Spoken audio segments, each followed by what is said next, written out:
Lamed Gimel Amid Beis, the Gemara asks for Rabbi Yehuda, he derives that the parsha of Chalitza and the Kriya requires Lashon Kodesh from Kacha, Hai V'yonsa V'yomramai Avdile. What is he darshan? We have Gzeira Shava that the language of Aniyah and Amira in the parsha of Chalitza, where it says V'yonsa V'yomra, should be equated to the parsha of Brachos Uklos on the part of Levium where it says V'yonu V'yomru. And that Gzeira Shava itself should teach us that Chalitza has to be in Lashon Kodesh. So why do we reject that that derivation from the Gzeira Shava of Aniyah and Amira? And in place, Rabbi Yehuda has Kacha. For instance, Miboile, he needs the Gzeira Shava Lagmure LaLevim Dibeloshin Kodesh. Rabbi Yehuda needs a source from which we should derive that the Klolos and Brachos of the Levium were recited in Lashon Kodesh. And that's going to be derived from Chalitza. That since in Chalitza, from the word Kacha, we derive that Chalitza, the Kriya has to be B'Lashon Kodesh, so to the Birchas and Klolos of the Levium have to be B'Lashon Kodesh. So the Gemara asks for Leilech Kol Mi Moshe. We had a Gzeira Shava between Aniyah and Amira that taught me that since by Moshe Rabbeinu it also says Moshe Yadaber V'Lakim Yanenu B'Kol, and Moshe Rabbeinu's Haser Sadiros were recited B'Lashon Kodesh, so too wherever it says V'Onu Alavim V'Yomru, so you have Aniyah and Amira, that also is B'Lashon Kodesh.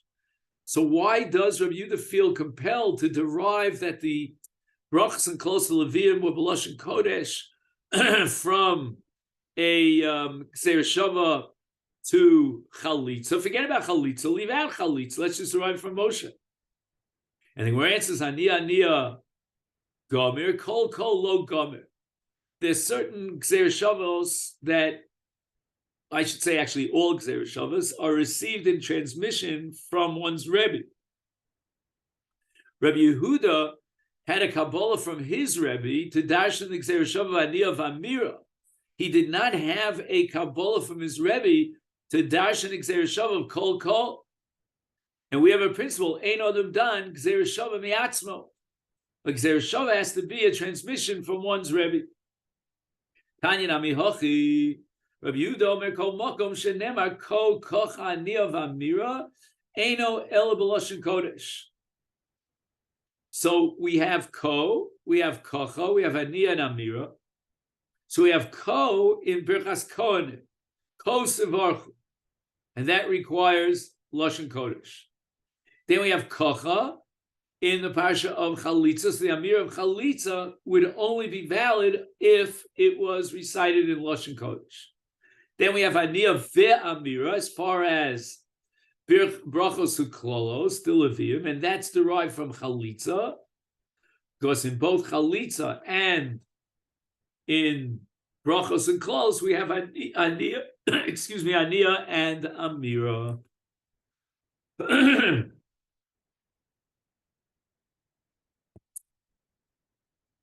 Now the Gemara gets into an in-depth discussion about Brachos and Klolos of the Levium on Hagrizim Har Evel and exactly where it took place. And the parshas in Dvarim Yud Aleph, V'hoya ki v'yeviacha Hashem elokecha el haaretz asher tabosh shama l'rishta v'nesates habrocha al hagrizim v'eshaklal har evel. And now, in the very following pasuk, Moshe Rabbeinu gives what's called simanim, indicators, as to where is the exact location of these mountains, one mountain which is called Har Grizim and the other Har Evel. And Moshe Rabbeinu says the following, Halohema bi Ever Yardin. So Moshe Rabbeinu is on the eastern side, and Ever Yardin is on the western side. But exactly how far west, we don't know. But then he says, Achrei derech mevo hashemesh. So we'll see how Rabbi Yehuda interprets those words, Acharei derech mevo hashemesh. And basically, the entire sugya revolves around the following question: those mountains, were they close to the Yarden, just over the Yarden, or were they deep, deep into the western side after crossing the Yarden? So we start with Rabbi Yehuda's Shita. Brachos close. Ketzai kevin sha'over Yisrael say Yarden. Tana Rabbanon. This is Rabbi Yehuda. Halo hema be'ever Yarden. So what does that mean? Me'ever Yarden v'elech.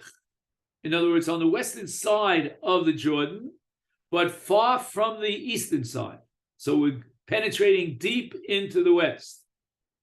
Moshe Rabbeinu again did not cross the Yarden, so he's on the eastern side of the Jordan, and Me'ever Yarden means the western side of the Jordan. And when Moshe Rabbeinu declares Halohema, these two mountains, Be'ever Yarden, says Rabbi Yehuda, that means Rachok Harbe Min Yarden.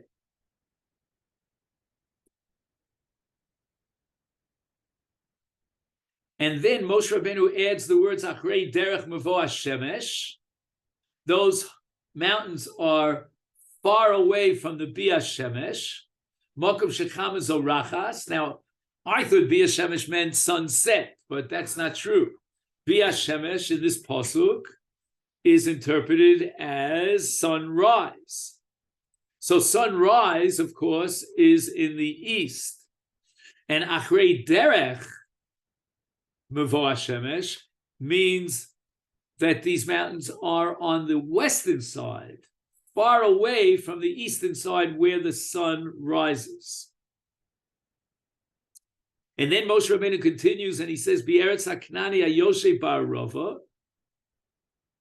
says Rabbi Yehuda, Elu Har Grizim V'Har Eval, which are located in the cities of Shomron, in Eretz Knani, Sheyoshvim B'hem Kusim, that today, the Kusim, what happens was, when Sancheriv came, in Malachim Beis Perek Yud Zayin, Vayovei Melech Ashur Mibavel Mikusa, etc., etc., Vayoshev V'Ori Shomron Tachas B'nei Yisrael. What is Tachas B'nei Yisrael?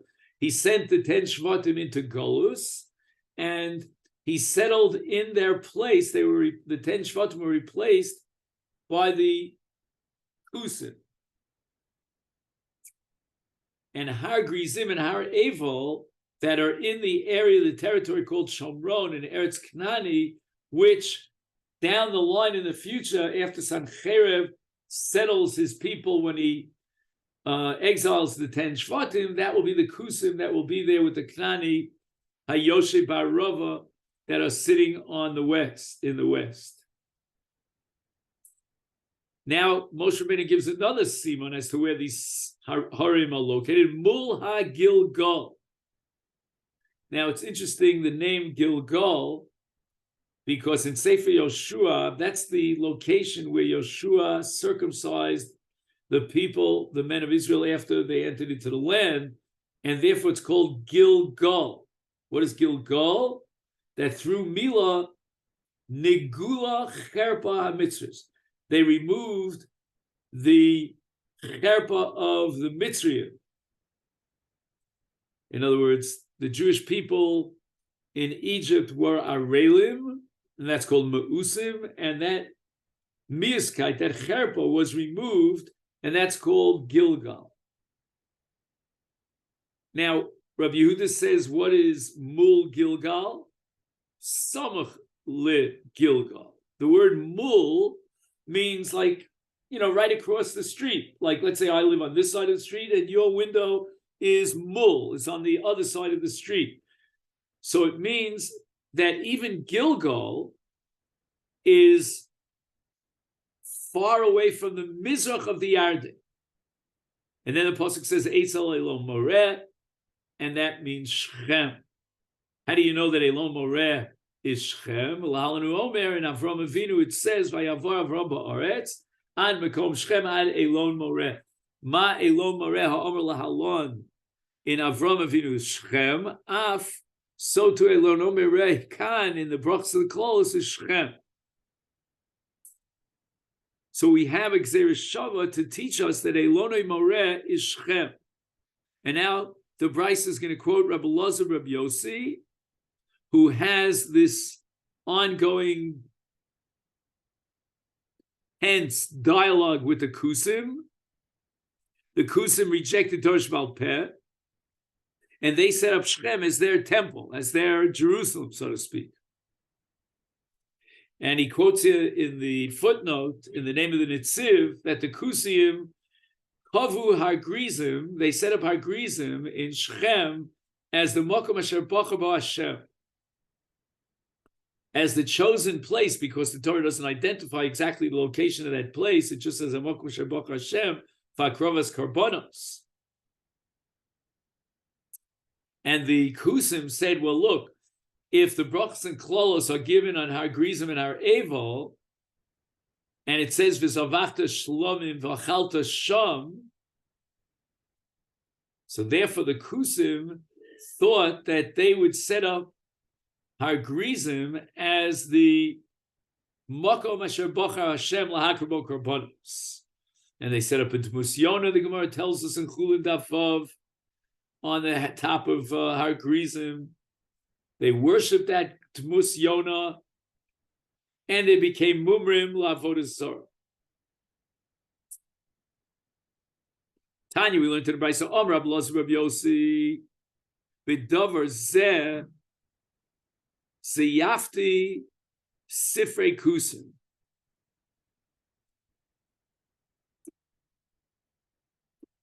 He says, B'davar Zeh, B'koach mikra sosum zeh.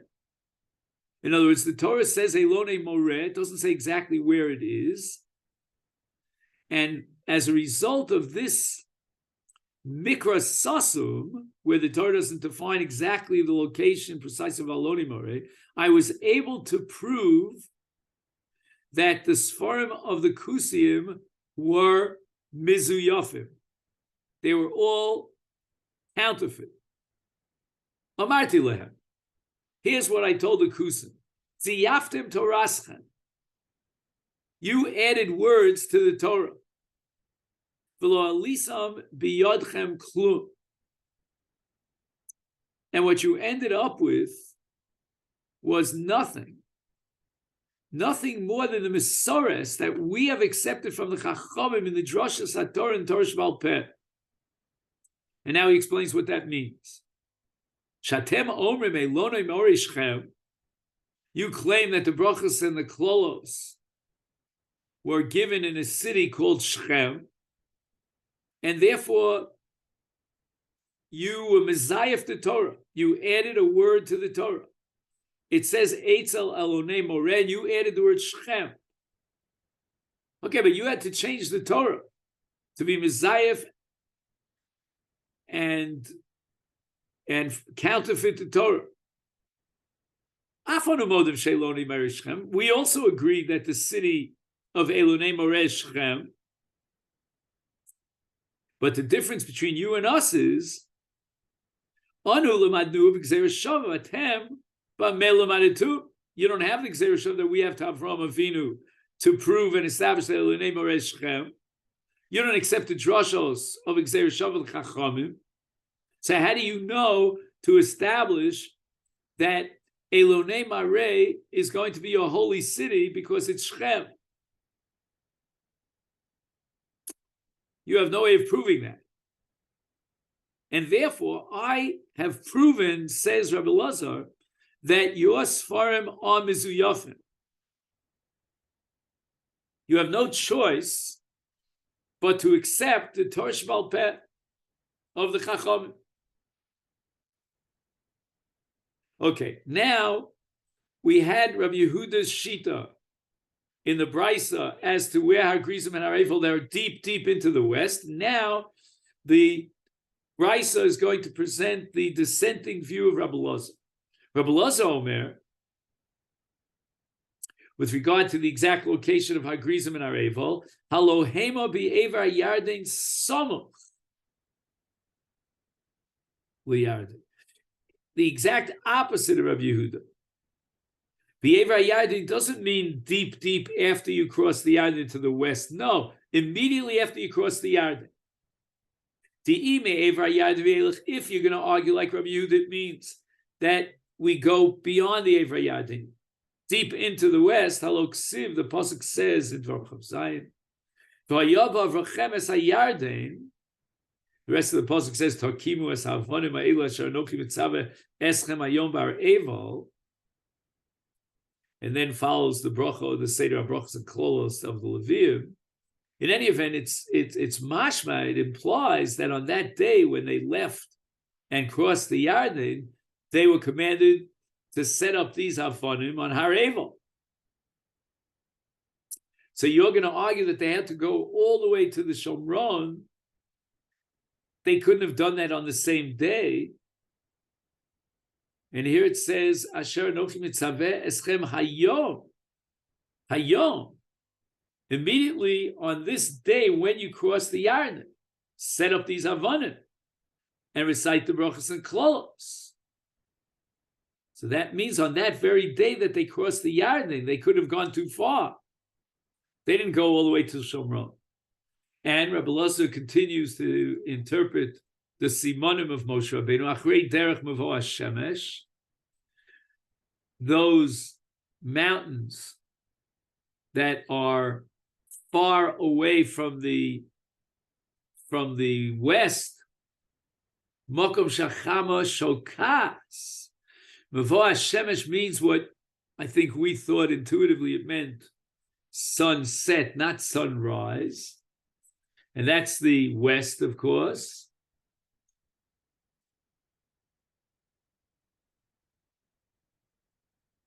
And when the pasuk says that where are these mountains located, Eretz HaKnani, that's not Eretz HaKnani, but rather Eretz Chivi Hi. Right? Shechem is called, where's the pasuk? Is called Eretz HaChivi. And sometimes the Torah uses a generic term that encompasses all 7 nations, it's called Knani. But when the Torah says Ayoshi Bar Rava, but what does that mean, Bar Rava? Halo Bein Harim Ugvos Hein Yoshvim. So we have the Jordan River, which circles Harim and Gvos. It's not on a plain. And if we're going to say, like your Shita, Rabbi Yehuda, that Har Grizim and Har Evel are, like your Shita, Rabbi Elazar, that Har Grizim and Har Evel are very close to the Yarden, so why is that called Makom HaRava? And furthermore, according to my opinion, how could you interpret the Siman that Har Grizim is Mul HaGilgal, V'lo Roes HaGilgal? So Har Grizim and Har Evel, which are located in Aloni Mamre, they don't see the Gilgal. They're far away from the Gilgal. They're not near the Gilgal. So therefore, it would seem that the Kavanah of Har Grizim and Har Evel are not Smuchim Liyarden.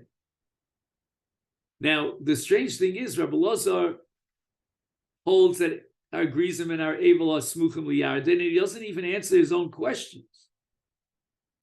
And the Gemara is going to explain that Rabbi Elazar relied on another interpretation of Rabbi Eliezer ben Yaakov.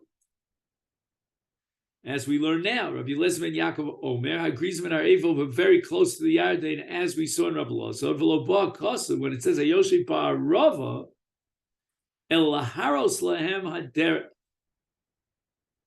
These simonim were meant to teach them which derech they should go through when they journey. Bashnia, in other words, after they cross the Yarden, kederech sheher lahem barishona, like the derech that he showed them when they left Mitzrayim and they went into the Midbar. There was an Amud Hanan, and Moshe Rabbeinu would leave this world before the Jewish people would enter into Eretz Yisrael. And in the Schus of Moshe, there was an Amud Hanan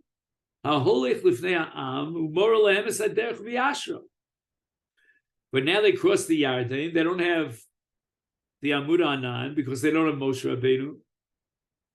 And therefore the Torah has to give Simonim Ladricham to guide them which derech they should go on, which path they should travel on. And therefore the Pasuk says derech, meaning when you enter into Eretz Yisrael, b'derech lechu, go through a well-paved derech, below b'sados ukromen, and don't tramp through the vineyards and the orchards. Hayoshev, it means b'derech yishuv. These are urban centers that are well settled by people. Lechu v'lo b'midbaros, and don't go through the deserts. And when it says Barava, Barava means a flat land, a plain. Lechu v'lo behar mugvos. They should go into Eretz Canaan from the west. I mean, in the direction of the west, far from the Yarden, and then they should circle and conquer the land. Torah Rabbanan Kate said, Yisrael say Yarden. The Chol Yom, when God commanded them to move with the Aron, Nosea Achar Shnei Degolim, and the Aron would travel behind Reuven and Yehuda. V'ayom, on that day, when they crossed the Yarden, Nosa Tchila, the Aron, instead of following behind Reuven and Yehuda, the Aron went first, before all of the Golim. How do we know this? Shenemar, it says in Yoshua, Hine Arona Bris, Adon Kol Haaretz over Lifnechem by Yarden. Another distinction. B'chol Yom v'Yom, when the Jewish people were traveling through the Midbar, the Levim, the Bnei Kahas actually, Nosim es Haaron. But Osayom, on that day that they crossed the Jordan, Nisa'u Kohanim, the Kohanim carried the Aron Abris. And this is all based on a pasuk in Bamidbar Dalid. Zos avodas b'nei kahas b'ol moed kodesh kadoshim. And it means that the Mekudesh Mikulam is the Aron. And then we have the Shulchan, the Menorah, the Mizbachos, the Paroches, and the Klei Shores. Shenemar, pasuk in Yoshua, v'hoya kinoach kapos raglei kohanim nosei Aron Hashem. It's quite clear from the pasuk that it was no longer the Levium, specifically Bnei Kahas, who were carrying the Aron, but rather it was the Kohanim. And Tanya, we learned in the Brisa of Yossi Omer, Bishlosha Makomos Nasu Kohanim Sa'aron. In 3 places we find that it was the Kohanim who carried the Aron instead of the Levium. Number 1, Kisha Avru Es HaYarden. So we're talking about at the time of Yoshua ben Nun. Shei Sebu Es Yericho, when they circled, the Anshe Milchama circled the city of Jericho with the Aron Abris, Al Pitzivu Hashem LiYoshua, as it says in Yoshua Perek Vav, Vayikra Yoshua ben Nun El HaKohanim, Vayom Aleim Se'u Es Aron Abris, etc. So the Kohanim are carrying the Aron Abris. Number 3, Ukshechich Ziru Limkomo. This is during the time of Shlomo HaMelech, when they returned the Aron from Ir David to its place in the Beis Kodesh Kadosh after the Golus in which they were sent into exile of Mishkan Shiloh.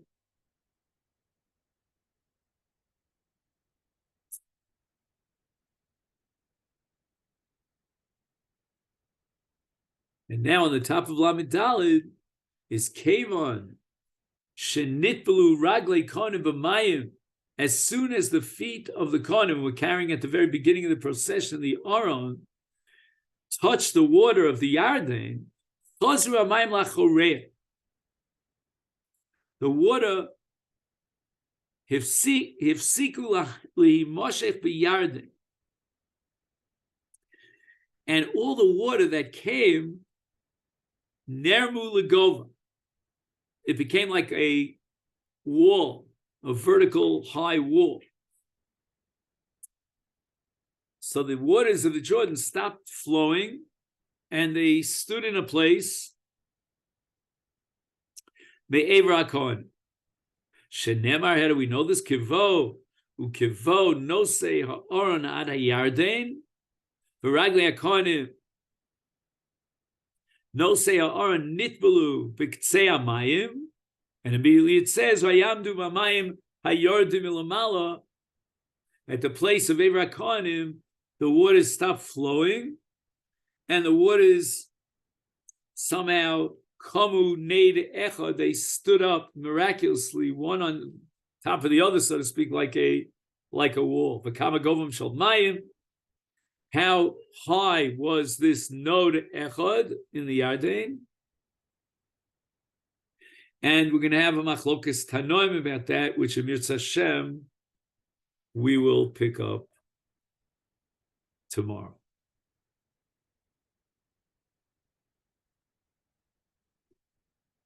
And tomorrow, Mr. Hashem will start as usual a little bit earlier at 7:15. So let me take this opportunity to wish you a great day. Thank you so much.